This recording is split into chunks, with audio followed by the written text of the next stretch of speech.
to Studio Sri Lanka.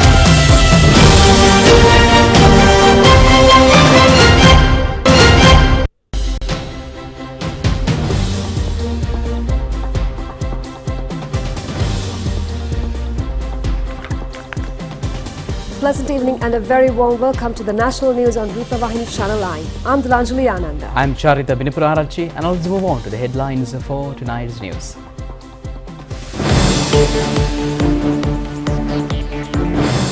Heavy rain falls in the evenings in the next few days as well.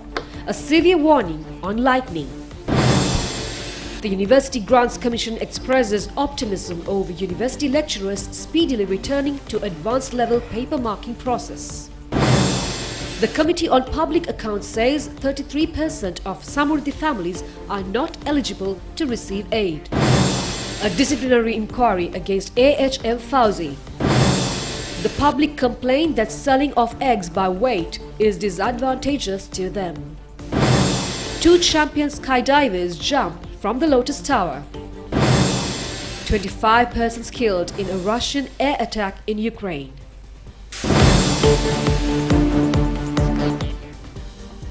Now for those and other stories in detail on your top story. The Department of Meteorology predicts heavy rainfall in the evenings to many parts of the island for several days starting today. Strong lightning accompanies with the rain in a special feature of this torrential weather condition. The department of the request general public to focus special attention on thunder and lightning. The Vabaladini Viharamavati in the vicinity of the Kegol town was fully inundated due to heavy rainfall this afternoon. The vehicle transport was disrupted. The Kegol District Disaster Management Centre informs the general public to remain vigilant as rainfall is continuing.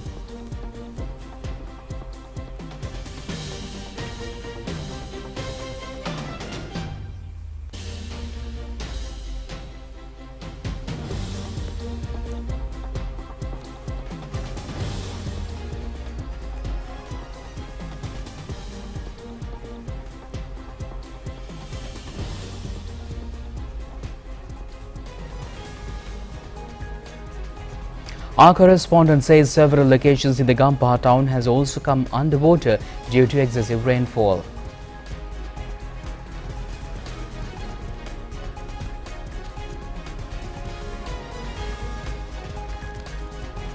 A 36-year-old woman of 2 children in Pallama, Anamadu was killed due to lightning yesterday. The daughter who accompanied her was admitted to the Anamadu hospital in a state of shock.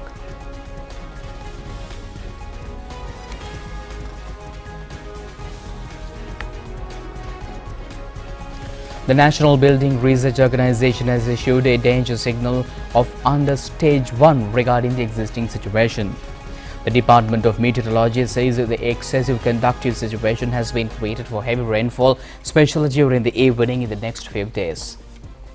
The chairman of the University Grants Commission, Professor Sampath Amaratunga, expresses hope of university lecturers returning to advanced level paper marking within the next few days. The work, which was scheduled to commence in February of this year, has now been delayed for over 2 months. A media briefing in this connection was held in Peradeniya today. Chairman of the UGC, Professor Sampath Amaratunga, said that paper marking is a voluntary act conducted on behalf of the children of the nation. The chairman has expressed hope that university lecturers would accede to their request of engaging in this process in the interest of the students within the next few days.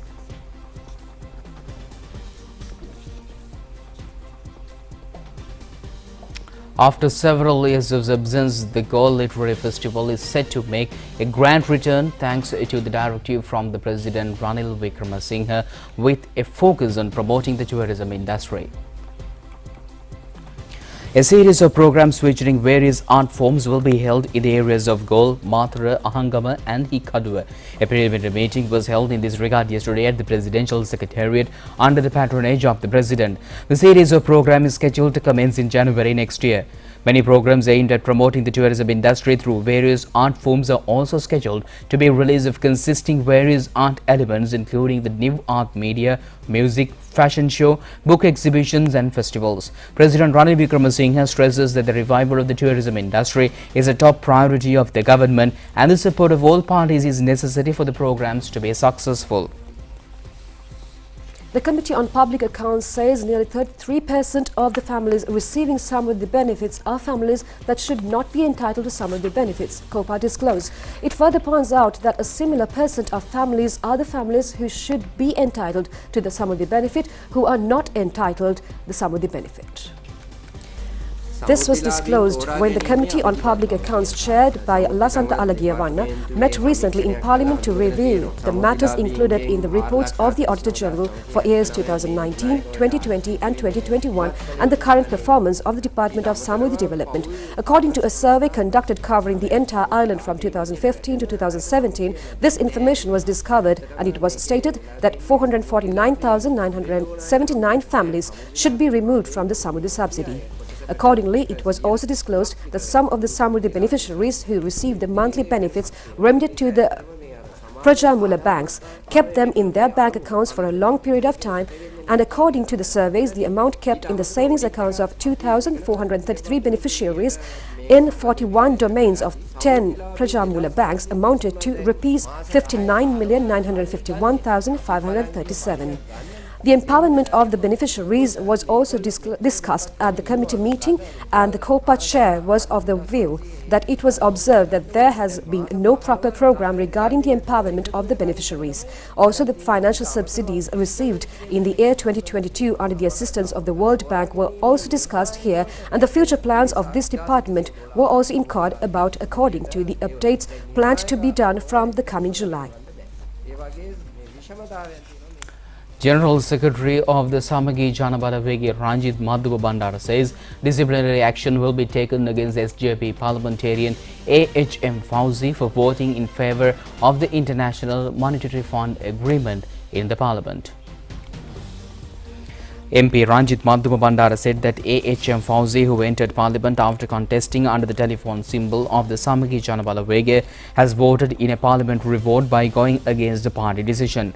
He added that therefore the party has decided to conduct a disciplinary inquiry into his action and to take necessary measures to remove him from the party.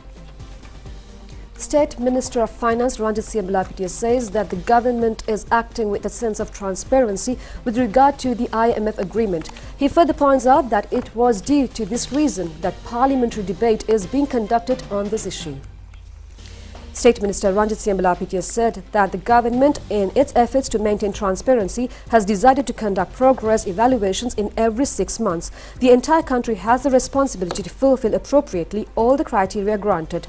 This is not a requirement of the IMF, but to rebuild the economy. The State Minister further said that when carrying forward activities of a bankrupt country like Sri Lanka, it is necessary to face extreme difficulties. Political parties are getting ready to conduct their May Day rallies in the most successful manner. Opinions have been expressed in this regard at several media briefings today. The United National Party is scheduled to hold its May Day rally at the Sugatadasa Indoor Stadium in Colombo under the theme Let's Become Victorious in 2048. Chief of the Presidential Staff Sagar Ratnayaka said that UNP government at every opportunity has taken measures to protect the working class. He further pointed out that it was the UNP government that has set up the Employees Trust Fund. The UNP administration has also taken measures to increase the interest rate of the Employees Provident Fund. Irregular workers has been made to work on a regular basis. Compensation formulas have been introduced for employees who are being removed from service. The Chief of Presidential Staff has further pointed out that it was the UNP government which brought the Labour Dispute Act as well as to provide gratuity payments to the workers. He has further recalled the UNP government's laid foundation for employees in the private sector to live in a secured manner after retirement. The UNP program is based on the theme Be Victorious in the year 2048.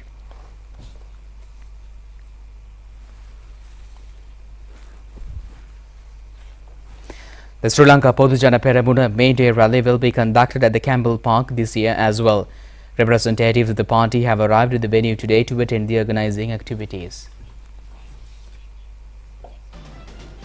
Today marks the completion of the 23 years of the commencement of Nuga Sevena program of the Sri Lanka Rupavahini Corporation, which has become popular among millions of SLRC television viewers. A ceremony in this connection was conducted at Nels de Mora Hotel premises in Kalagedihena.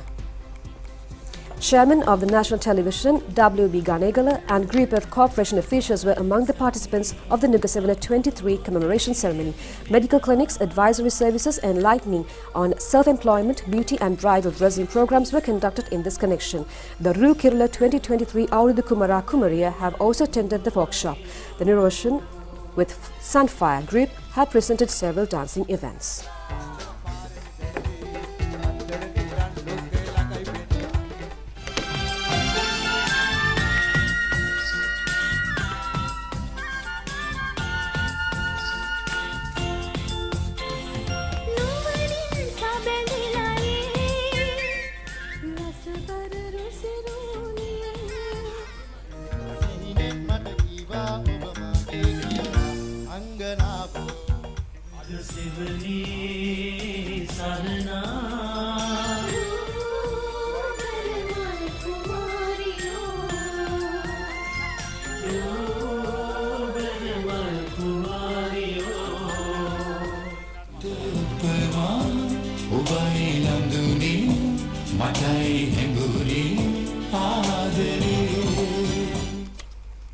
Two world-renowned Red Bull champion skydivers were engaged in a demonstration of jumping from the Lotus Tower today. The aim was to enhance local tourism industry among the international community. The two champions who have presented their skills were Marco Valenzuela and Marco Frost. The event has been organized by the Red Bull Sri Lanka Institute. Several more programs are scheduled to be conducted to propagate Sri Lankan tourism industry. The Lotus Tower, which is the tallest tower in South Asia, has been selected for this exhibition-based jump event.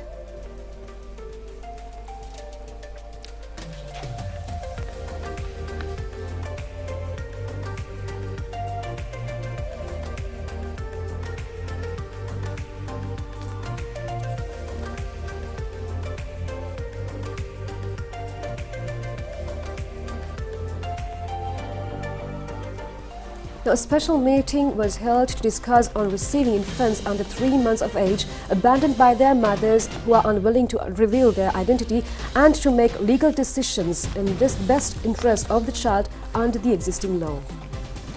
A special meeting was held recently for the purpose of establishing windows in the 379 child care centres under the supervision of the government hospitals and Department of Probation and Child Care Services for the confidential and safekeeping of infants under the age of 3 months who are unwanted or unable to be taken care of by their parents for any reason, and to discuss the way forward, including the existing legal conditions.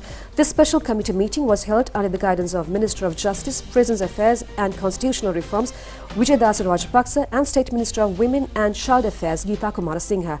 Children are usually turned over to the Department of Probation and Child Protective Services or to child care centres supervised by them or abandoned in other places such as hospitals, highways, whilst there are also reports of very few children being killed by such parents, said the officials present. Minister Vijayadasa Rajapaksa, addressing everyone present, instructed to form a committee consisting of all officials related to this process and work on the matter as soon as possible to consider the legal framework and guidelines required for this initiative. State Minister Geeta Kumarasinghe said that if a child ever needs to know who the mother of the child is, it is the right of the child, and therefore it is important to prepare a work plan to keep information of the parents who abandoned their infants whilst preserving the confidentiality of such information. US Ambassador in Sri Lanka, Jo Lishung, was engaged in an observation tour in Paniakada area, Anuradhapura, an invitation extended by the SAFE Foundation Social Services Institute. The aim of the visit was to inquire into progress of the activities being carried out by the SAFE Foundation Institute to control individual trading. The ambassador was engaged in discussions with business persons and those involved in self-employment.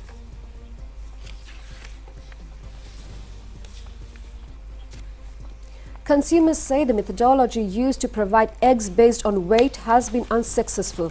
They point out that in certain instances, consumers are compelled to pay a price more than the guaranteed price for an egg. The Consumer Affairs Authority has issued a gazette notification fixing a maximum retail price in the sale of eggs. Accordingly, the maximum controlled price for a white egg is 44 rupees and for a brown egg is 46 rupees. The price of a kilo of white eggs is 880 rupees and for a kilo of brown eggs 920 rupees. The consumers complained that when purchasing eggs by weight, in some instances, the price of an egg has exceeded 50 or 60 rupees. Meanwhile, attention has been focused to withdraw the maximum retail price for eggs. The industrialists say if the maximum retail price was removed, they will make arrangements to overcome the shortage of eggs in the market within 15 days. They have made this assurance at a discussion held at the Prime Minister's office between egg dealers and industrialists yesterday. 80,000 million kilos of rice unsuitable for consumption was found in a warehouse in Sedawata in Vellampitiya. The public health inspectors in Gotatua conducted a raid in this connection today. The PHIs have pointed out that the imported rice stock was stored without any health protective measures. Minister of Transport Dr. Bandula Gunawardena has presided over the ceremony to hand over 27 buses imported under the Indian credit line to the Anuradhapura district depot today. The value of the buses is 29.7 million rupees. Plans are underway to import 500 new buses under the Indian credit scheme. The program is being carried out in parallel to the independence commemoration. It has been targeted to add the entire fleet of 500 buses to the common transportation network before the end of this month. 400 buses repaired by the technical division of the Sri Lanka Transport Board are also expected to be deployed for passenger services within this year. Minister Gunawardena has also called on Chief Incumbent of the Atamasthane, Venerable Pallegama Hemaratana Thera. Many MPs and ministers have also accompanied the minister. High Commissioner Saroja Sirisena was awarded the Diplomat of the Year from Asia and Oceania at the prestigious Diplomat Magazine Annual Award Ceremony 2023 at the Royal Overseas League on 24th of April 2023. The award ceremony recognizes outstanding work and achievements of London's diplomatic community who are trying to better their nation's well-being and is in its 13th year. Diplomat magazine identified 10 categories that recognize different levels of diplomacy, and winners were nominated by their fellow diplomats. Referring to London as the global center for diplomacy with over 180 diplomatic missions, Diplomats editor Vencia van Kaffler stated that a posting in London remains one of the highlights of any diplomat's career. She added that the winners are a testimony to their hard work, dedication and professionalism. Saroja Sirisena previously served as ambassador to Austria and Consul General in Mumbai, as well as serving in Sri Lanka's mission in Paris, Brussels and Geneva. Over 150 guests, including heads of mission and diplomats from over 80 countries, attended the award ceremony. French police is reported to have arrested in France a notorious Sri Lankan criminal named Amal Saminda Silva alias Ratmalane Kudu Anju over several organized crimes carried out in Sri Lanka. The Interpol has earlier released a red notice on his arrest. The Interpol has also informed Sri Lankan authorities over the arresting of Kudu Anju in connection with the drug racketeering and several other crimes. The Sri Lanka Department of Criminal Investigation had released red notices in 2022 and 2021 on several Sri Lankan expatriates exchanged in organized crimes. The arresting in France has been made possible as a result of a complaint filed against Kudu Anju by his wife over a dispute. The police is probing on the possibility of bringing the suspect back to Sri Lanka.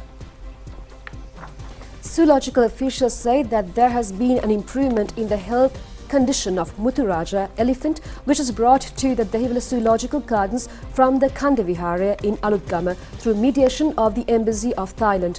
The elephant has been ailing for a long period due to affliction of several diseases. Due to the negligence in looking after the animal, it was brought to the Dehiwala Zoo.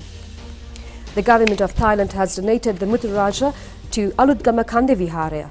Environmental organizations have accused continuously over the unfair treatment provided to the elephant. The elephant was in a state of not being able to bend one of its forelimbs, and several wounds were also visible in the body. Veterinarians have begun treating the elephant in Dehiwala 5 months ago. The Mahout from Thailand was also brought to look after the elephant.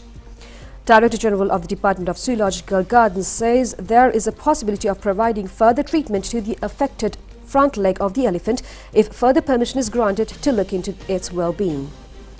The government of Thailand is preparing to send back the elephant to Thailand after the treatments. However, such an act would discredit the image of Sri Lanka, and it has been pointed out that there is a responsibility of authorities to intervene through diplomatic channels regarding the issue.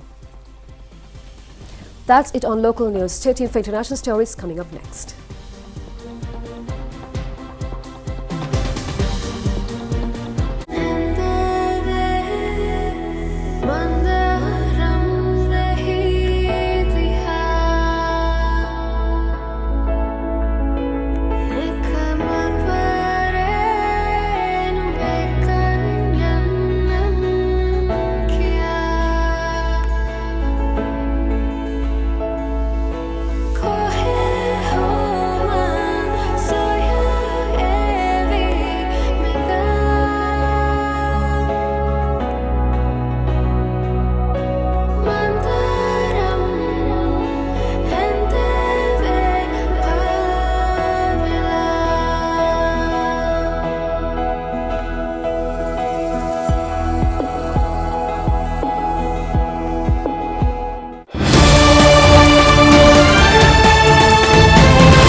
Welcome back on Foreign News. A wave of Russian airstrikes on cities across Ukraine, including Kyiv, has left at least 25 people dead. The Ukrainian officials say that 23 people, including 4 children, were killed in an attack that hit a block of flats in the central city of Uman. The Ukrainian authorities have said that a woman and her 3-year-old daughter were killed in the city of Dnipro. The Russian Defense Ministry said that its military had targeted Ukrainian army reserves units with the strikes. The foreign media reported that Russia was aiming for the reserve units of used high-precision weapons yesterday. In Oman, a town has been largely spared Russian attacks. A 9-story apartment building partially collapsed after it was hit by a missile. More than 10 hours after the attack, rescuers were still working at the site while residents tried to retrieve some of the belongings.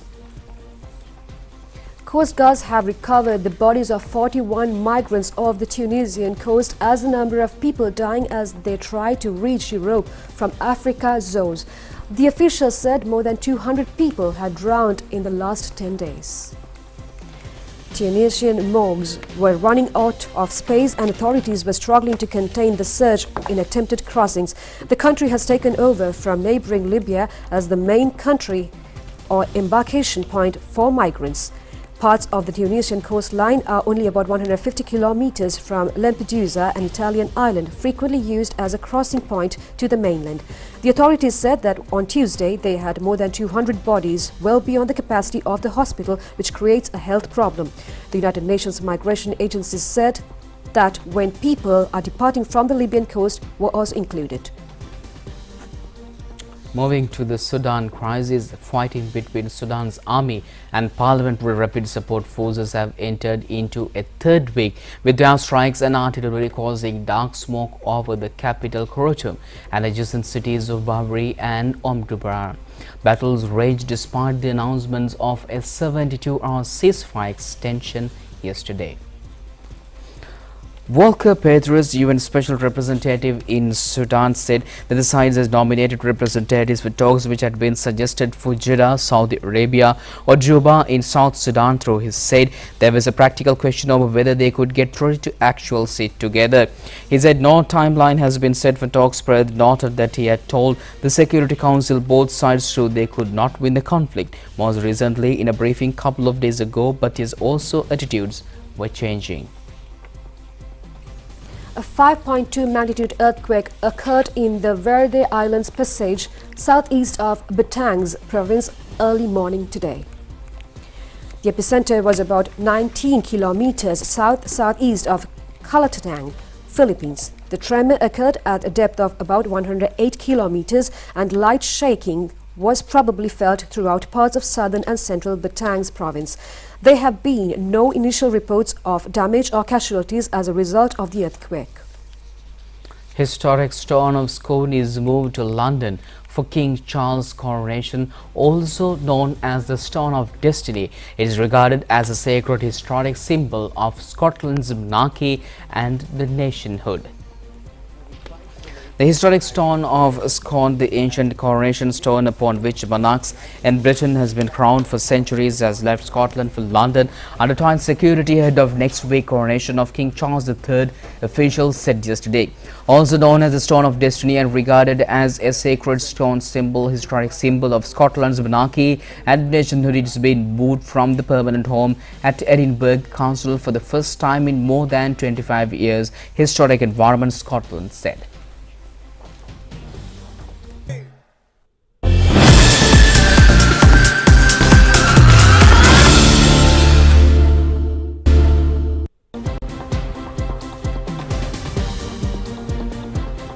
On sports news, Sri Lankan Dulanjali Silva has bagged the silver medal in the pole vaulting event at the Asian Youth Athletic Tournament being conducted in UN, Uzbekistan. Several media reports have expressed concern over the failure of Dulanjali Silva to carry with him the pole he has been using in his training to the tournament. The Ministry of Sports has issued a communique in this regard today. Dulanjali Silva has been the only Sri Lankan competitor who is able to win a medal at the Under-19 Under-18 Youth Asian Athletic Tournament being conducted for the fifth occasion. He has shown his skills by jumping a height of 4.7 meters and setting up a junior national record. This was the first instance of a Sri Lankan pole vault competitor winning a medal since the year 1951. Dulanjali Silva is a student of Maristella College, Negombo, and is being coached by Sanat Gunaratne. Meanwhile, Director General of the Department of Sports, A. Mothugala, says that no request has been made from the Ministry of Sports regarding Dulanjali Silva to carry his pole with him to Uzbekistan. The minister adds that all the facilities have been provided to the Sri Lankan team. It is extremely regretting to note of accusing the Sports Ministry for not fulfilling an issue for which no request has been made. Director of the National Athletic Sports Association, upon inquiry by the media, said that although Dulanjali Silva carried his pole to the airport to be taken to Uzbekistan, the relevant airline has requested to pay a further sum of 300,000 rupees to accede to his request. It has also been pointed out that the manager of the team has intervened and was able to find a pole from his to compete in the tournament. The Minister of Sports says facilities of the future progress in the careers of Dulanjali Silva will be made, and he has also extended his congratulations to the medal winner.